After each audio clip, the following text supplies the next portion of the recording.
The way that the President of the United States gets elected is being called into question by some candidates for the 2020 presidential race. We currently have a system referred to as the Electoral College. In it, each state gets a specific number of votes that it can cast for the president. These votes are cast by people referred to as electors. The number of electors in each state is equal to the number of members that state has in Congress, which is the number of senators plus its number of representatives. Although each state has 2 senators, making each state equal in this regard, the number of members they have in the House of Representatives is determined by their population.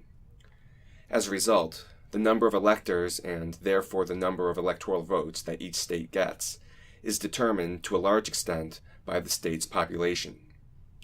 In total, 538 electoral votes are cast, which accounts for all 100 senators, the 435 members in the House of Representatives, plus 3 electors for the District of Columbia. What this means is that if a candidate reaches 270 votes, they automatically win the election. Individual voters get to play a role in this process by determining which electors get to cast the state's electoral votes. In general, different groups of electors are assigned to each presidential candidate. When the presidential candidate wins a given state's election, their corresponding group of electors then get to cast their vote for that candidate at another election soon after. So, in essence, we don't directly vote for a presidential candidate. Rather, we vote for electors who will, in turn, vote for a presidential candidate. What's significant about this is that, in the vast majority of states, the electoral votes are given to presidential candidates in an all-or-nothing manner. What this means is that a candidate will get all of a state's electoral college votes, regardless of whether that candidate wins the state's election by 1 vote or by 1 million votes. The 2 exceptions are Nebraska and Maine, in which 2 electoral votes are given to the candidate who gets the most votes in each state, and then the rest are allocated on an individual basis, as a result of which candidate wins each congressional district. One implication of this kind of election process is that it's possible for a candidate to have more total votes at the national level, but still have less electoral college votes.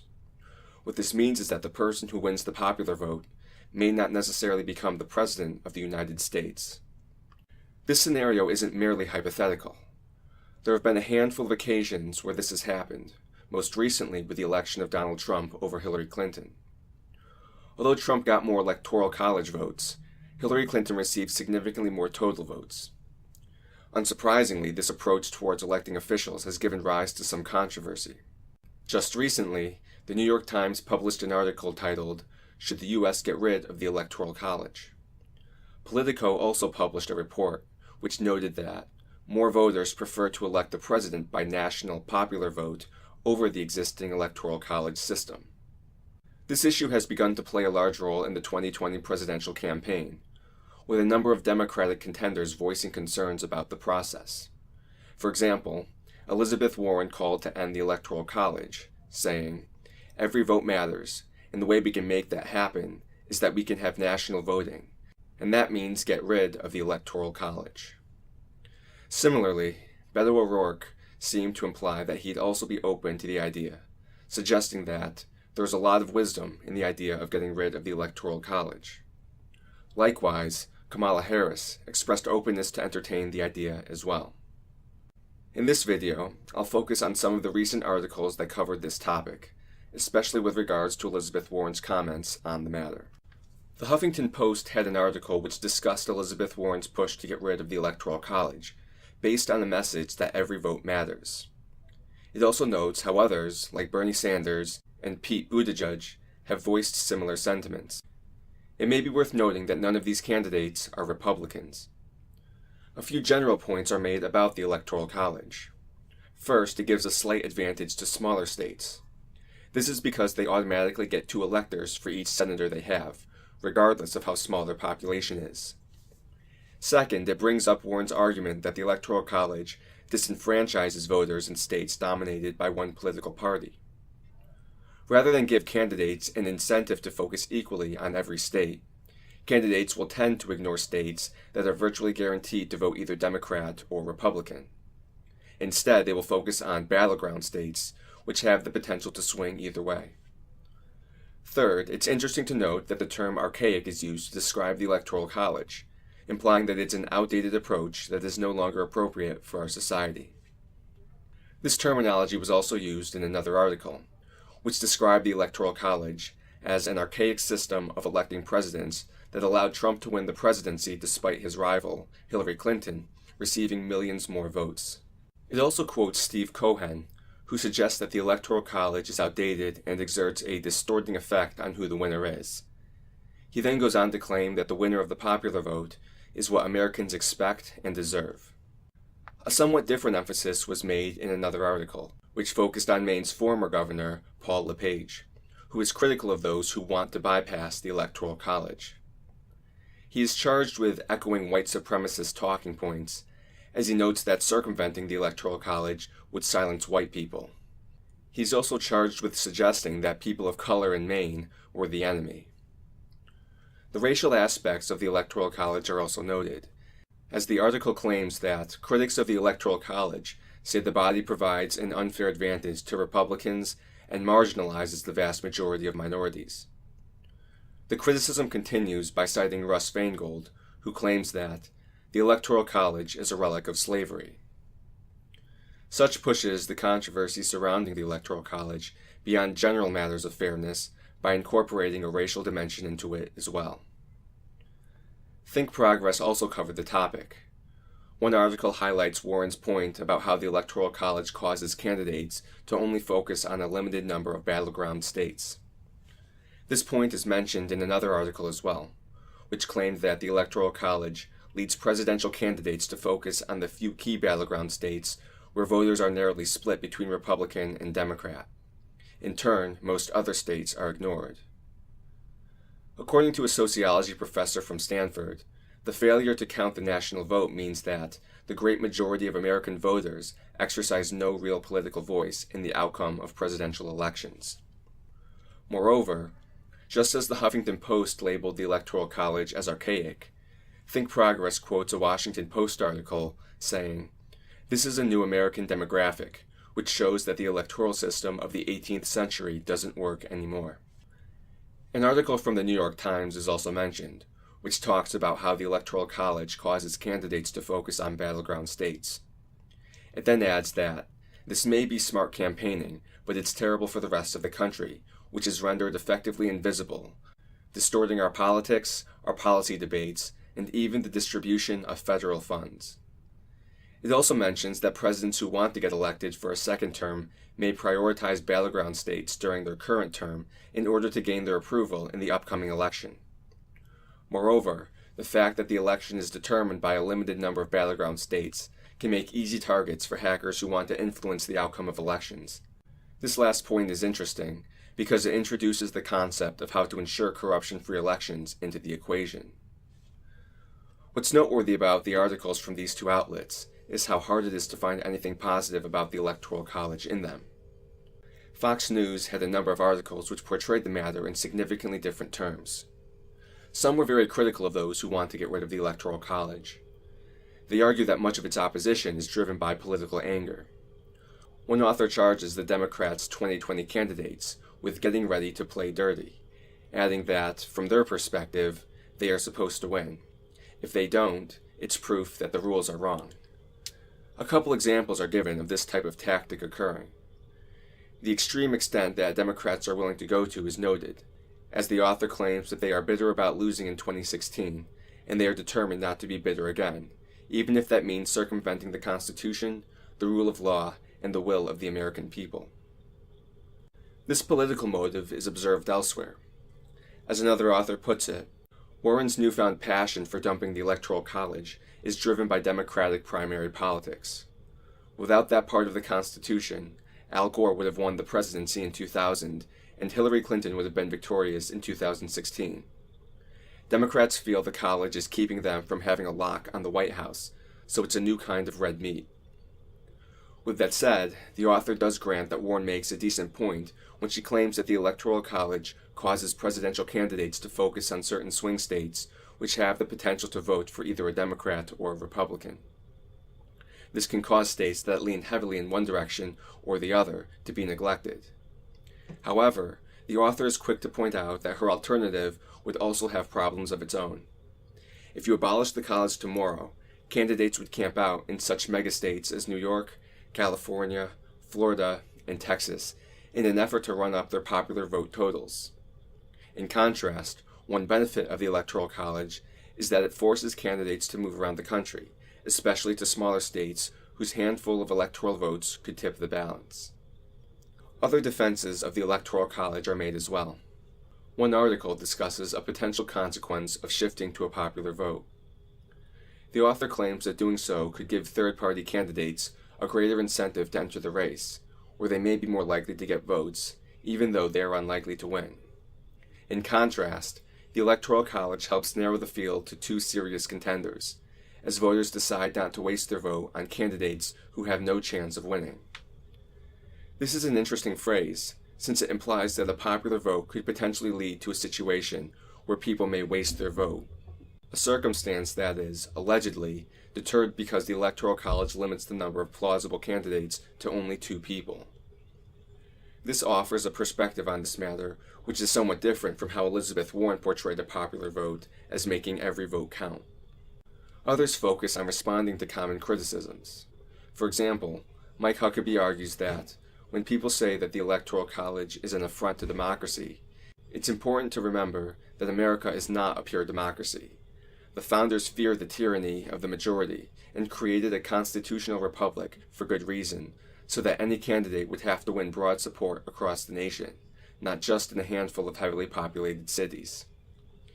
He acknowledges that this may give rise to another criticism, which argues that this approach places geography ahead of people. However, he's quick to note that it's actually protecting people. People in farming or ranching states shouldn't be steamrolled by voters 1,000 miles away who have no understanding or concern about their lives and interests. He then adds that, in a sense, the 2016 election was a good illustration of how this system is supposed to work. Hillary Clinton lost because she neglected the problems of voters in the Rust Belt states.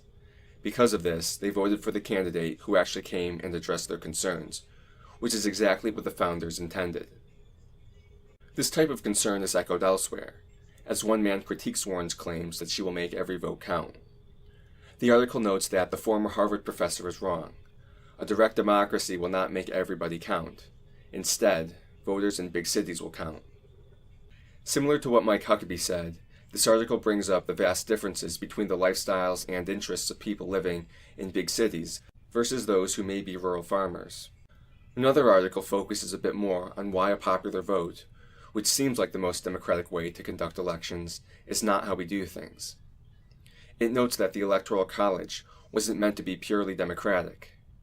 This is portrayed as a good thing because pure democracies, as the founders knew from studying history, typically end up in mob rule, violence, and tyranny. Not only does the Electoral College protect liberty, but it also gives smaller states more of an influence and ensures that presidential candidates have to appeal to all Americans, not just ones in big population centers. The media are also criticized for how they discuss this matter. Unfortunately, progressives and their media allies have waged a disinformation campaign to bury the intentions of the founders or distort their views. An example of this is given when the author notes that detractors have absurdly connected the Electoral College to racism and slavery. Towards the end he closes by saying, "Detractors of the Electoral College insist that it's antiquated and that we need to move on to a purer form of democracy. But democracy predates our constitutional republic by more than 2,000 years and has often been found wanting. The founders, in their wisdom, crafted our system with democracy's strengths and weaknesses in mind and formed a republic that has stood at the pinnacle of success in the modern world.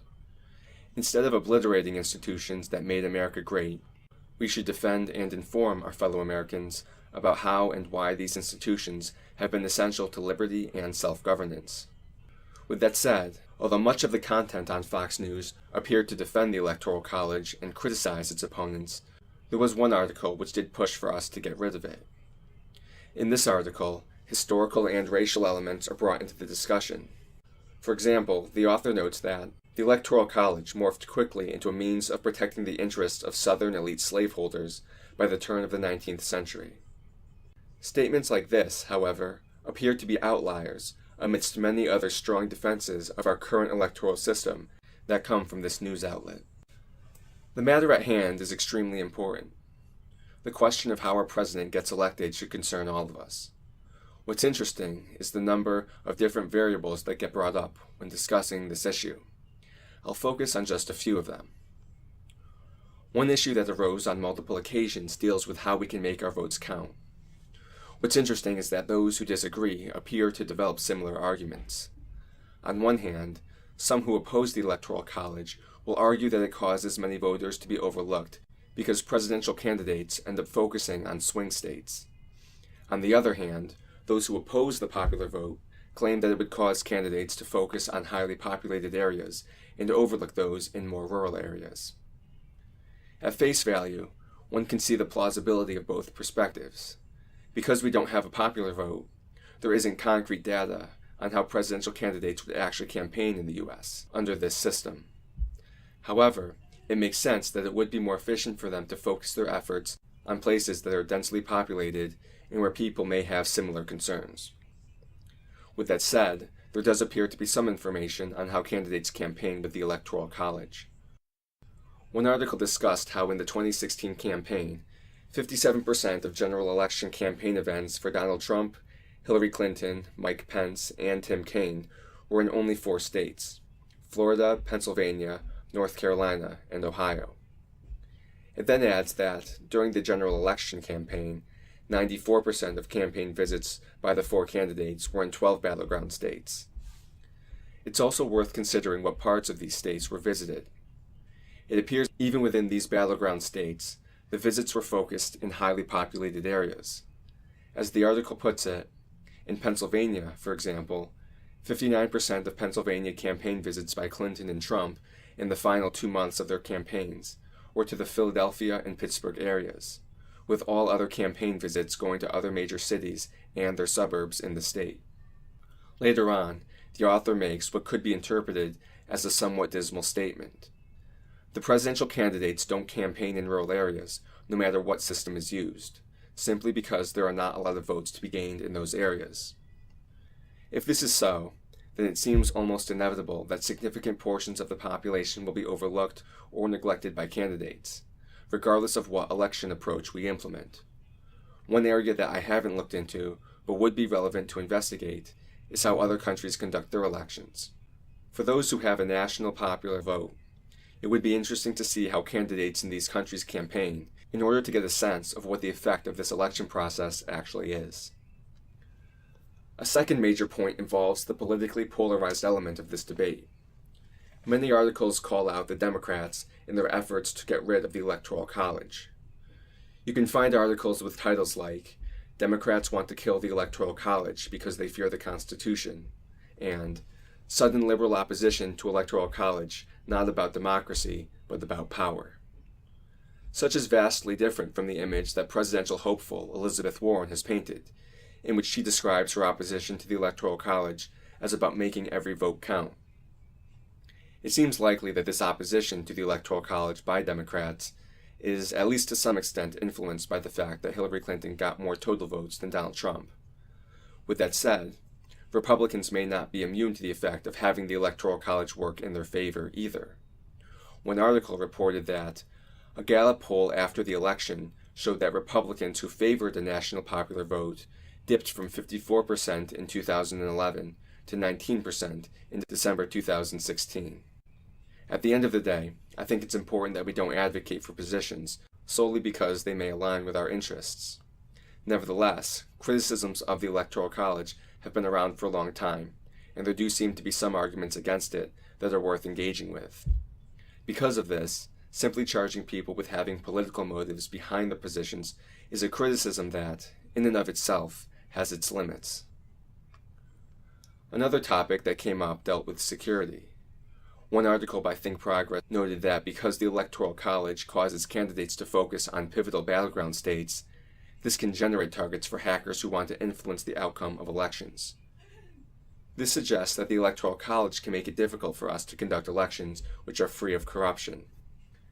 At the same time, you can find similar points made by supporters of the Electoral College. For example, one video by PragerU suggested that the Electoral College helps prevent voter fraud. Part of the reason seems to be that, with a popular vote, the overall election is determined equally by every single vote. As a result, someone who wants to influence the election can commit voter fraud anywhere, and it will have the same effect since all votes are part of one big election. This can cause them to simply commit fraud in whatever areas are the least secure, or in whatever ways are easiest to get away with.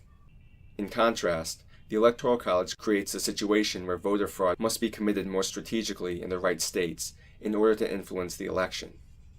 Moreover, some would argue that there are ways to prevent this from happening. After all, if we know that there are certain states which will have a close election, then we can monitor them more closely in order to ensure that the elections are conducted fairly. The racial element is also one that is worth considering. One point that is often brought up goes back to the days of slavery. An issue that arose was if, and to what extent, slaves could contribute to a state's population. This has significant ramifications when it comes to the Electoral College, since states with larger populations have a larger influence. One article notes that, in a direct election system, the North would outnumber the South, whose many slaves, more than 500,000 in all, of course could not vote. Madison proposed an early version of the Electoral College, which threaded the needle between democracy and racism by letting the slaveocracy count each African American in chains as 3/5 of a person. Part of what made this so corrupt was that, although slaves contributed to the population of states with regards to the Electoral College, they weren't actually able to vote. This created a situation where Southern states were granted more power and could allow them to protect the institution of slavery. The article goes on to add that slavery and its rendering black people as fractions ended, but the Electoral College lingers, its defenders ignoring its racially tinged history. With that said, part of the controversy that arises around this point deals with to what extent historical injustices should influence us today. Just because the Electoral College was wedded with bad things in the past may not necessarily mean that everything about it is bad. In other words, some may argue that, even though the Electoral College may have historically served some bad purposes, it still serves some important functions and is worth preserving. When dealing with this issue, it may be worth distinguishing between two separate objections. The first is that the current election process discriminates against racial minorities, a matter which should be universally critiqued. The second deals with objections against present institutions based upon historical racism. Criticisms of this type, which appeal solely or primarily to historical injustices, are far more likely to be controversial. Moreover, given America's overtly racist past, one could draw a connection between a large number of institutions and racial discrimination. To condemn them based on this would involve overturning a large number of aspects of society which serve important functions. This, some may argue, is counterproductive and impractical when it comes to truly addressing the current problems that relate to racial discrimination and inequality. A last point that I'll briefly bring up is whether the Electoral College is undemocratic and whether that matters. Some argue that it's opposed to democracy. However, others would reply that this is irrelevant. The United States is not a democracy. Rather, it's a republic that has elements of democracy built into it. It's interesting to hear some supporters of the Electoral College point out how the founders had concerns about the idea of majority rule. According to them, history has shown that this approach has drawbacks of its own. Although delving into the validity of these claims is beyond the scope of this video, this idea is at least worth considering when it comes to assessing whether a popular vote is more a matter of listening to all people, or, instead, a system where mob rule by the majority can lead to disastrous results. A lot more could be said on the matter, and it seems as if it will continue to be a contentious issue in the future. For example, some states have signed on to a National Popular Vote Interstate Compact, in which states agree to give all of their electoral votes to the winner of the National Popular Vote, regardless of which candidate got more votes in their individual state's election.